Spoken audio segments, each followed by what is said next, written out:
Что вы знаете о Кыргызстане? О Кыргызстане я знаю то, что это очень плодородная страна, можно сказать. У меня очень много знакомых. Я знаю то, что кыргызский народ – это братский народ, как и алтайцы. О Кыргызстане знаю, что там есть озеро Иссык-Куль.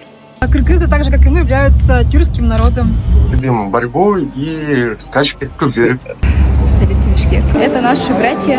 Раньше мы были одним народом. Мы, кыргызы и алтайцы, очень приближенные друг к другу народы. Кыргызстан очень красивый. Меня очень часто путают с киргизской. Когда была маленькая, я была в Кыргызстане. Знаю про озеро Иссык-Куль. Кыргызстан, то, что они наши близкие родственники, получается, для алтайцев. У нас родственники в Кыргызстане живут. Точно знаю, что они наши тюркские братья и сестры. Я знаю, что в Кыргызстане есть такой же язык, только мундуз на зайк заканчивается. Видно было, что какое уважение было кыргызов к своей стране, к своей земле. Не забудьте подписаться на